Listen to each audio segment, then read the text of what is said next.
The war between Israel and Hamas resumed today after the latest ceasefire collapsed. Fighting broke out in southern Gaza just hours after the agreement went into effect. Israeli Prime Minister Benjamin Netanyahu has vowed to keep up the fight until Hamas terror tunnels are destroyed. As Chris Mitchell also reports, the UN and the U.S. both criticized Israel for an attack earlier this week at a UN facility. The White House called the attack at the UN school unacceptable and indefensible.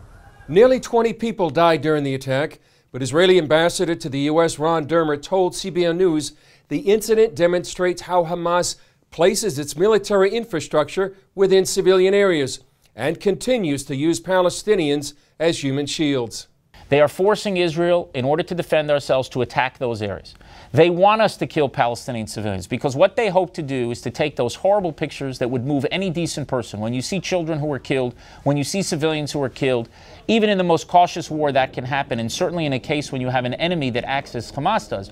What Hamas wants those pictures to do is they want it to lead to international outrage and pressure on Israel. Dermer says when the world sees those pictures, the world needs to pressure the real culprit, Hamas. And the question is, are we going to break this cycle of human shields? Are we going to finally have the pictures and pressure lead to pressure on Hamas?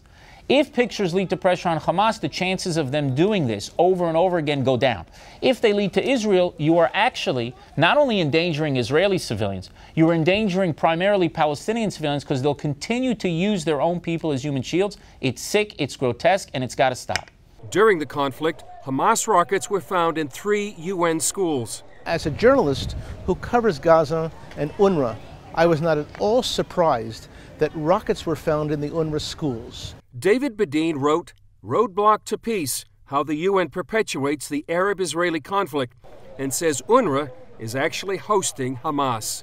Our agency warned the United States government, the Canadian government, the European government, the European Union, and those are the prime supporters of UNRWA, that there was military training, military and weapons in the camps, in all of these UNRWA camps in Gaza. Our agency was ignored despite the facts. Dermer says lawmakers on Capitol Hill are beginning to ask questions. How did they allow their schools to be used as weapons depots? I mean, these are very, very serious issues that can corrupt the entire UN system, that are supposed to be there to protect civilians, are supposed to be there to help the innocent, not to allow their shelters to be used as basically military infrastructure for Hamas. It's just unacceptable, and more people are asking questions. We'll have to see what happens. Chris Mitchell, CBN News, Jerusalem.